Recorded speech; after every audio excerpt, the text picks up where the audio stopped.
Ambassador Danny Danon, thanks for joining us here on Jerusalem Dateline. What a day in history right now. Russia has invaded Ukraine. What's your reaction?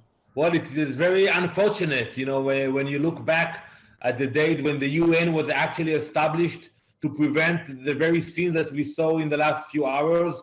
After the Second World War, we all believe that that will be the last time you will see nations in Europe fighting one each other. That's unfortunate, and we are worried about it because, not only about the devastation of the Ukrainian people, but what will happen in other regions, whether it will be in Taiwan and China relationship, Iran, Israel, and by the time that everybody is focusing on Ukraine and Russia, the Iranians are continuing to build their nuclear capabilities. That's right. We seem to have three hotspots or potential hotspots. Certainly, Ukraine and Russia are at war right now, but Taiwan and China is a flashpoint, and Iran is on its way to a nuclear weapon. Do you see that as a potential time when the Islamic Republic might take advantage of this focus of the world's attention on Ukraine and Russia? So first, they are already taking advantage because I know you follow very carefully the talks in Vienna. And the agreement that they are supposed to sign in the near future, basically, it's a bad agreement. It allows Iran to continue with their ambitions, and basically it gives them the legitimacy to continue with their ambitions to acquire nuclear capabilities. And I think the lesson for Israel, after what we see in the last few hours at the UN Security Council, that we have to count only on ourselves. Just imagine what will happen if the Iranians will decide to attack Israel.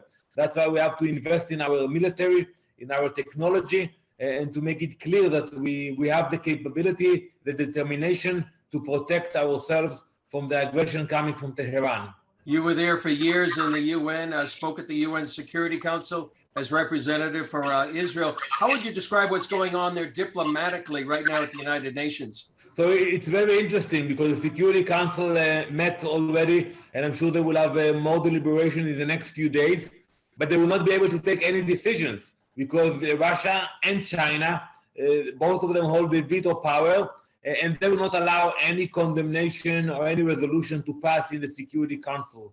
So I think basically we will see more debates coming from the UN, but the decisions will come from the leadership of the Western democracies. They will have to be the one who will decide about the sanctions and not the UN itself. And ironically, Russia seems to be the chair right now of the UN Security Council. Also, Israel seems to have taken a position to support Ukraine, at least partially. How would you describe how Israel has responded so far, and what should they do going forward? So we hope, like the rest of the world, for a diplomatic solution. And we believe that is the only way to resolve the conflicts, and it's unfortunate to see what happened in the last few hours, the attacks on Ukraine. I think that's the message that you heard coming from Jerusalem. In the past, we always had the sensitivity because we have interest with both countries, with Russia and Ukraine.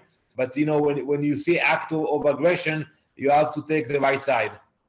Yeah, seems like the foreign minister of Russia has come out against the not recognizing Israeli sovereignty over the Golan Heights.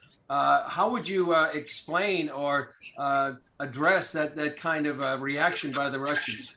So actually, I don't think it is connected to what's happening in Europe. I have heard those voices coming from Russia for years. They always supported the other side, supported the Syrians, supported the Palestinians on many resolutions in the Security Council. And when we had discussions about the way we should vote regarding issues that they brought up, I told, listen, until they don't change the way they vote about Israel, we should not support them. So I don't think it's new. I think that's the policy of Russia for generations. We've talked about this before, Ambassador, and you've been involved in helping many of the Jews there in Ukraine. How would you assess the situation for Ukrainian Jews, as many, as they say, as 200,000? I'm very worried about the safety and the well-being of the Jewish communities all over the Ukraine. It's a big community. And also, I'm afraid that, when you have war and chaos, you have anti-Semitism. and that's something we should also take into consideration to find ways to protect the Jewish communities. We offer them to come to Israel, and we will do our best to welcome them. But you cannot expect, tens of thousands of people to move overnight. You have a lot of elderly, sick people that are not able physically or mentally to leave everything behind and move to a new country. So we are looking for ways to support them, to send humanitarian aid in order to support them. Final question, Ambassador, how do you see this affecting the region here in the Middle East?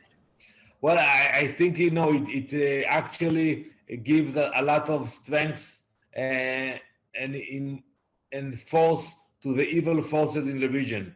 When you see aggression all over the world, it actually allows the radicals in the region to think about more aggression and more violence. That's why I hope and pray that this conflict will end sooner than we expect. Well, we can hope and pray that too, Ambassador. Thanks for joining us on Jerusalem Dateline. Thank you very much, Chris.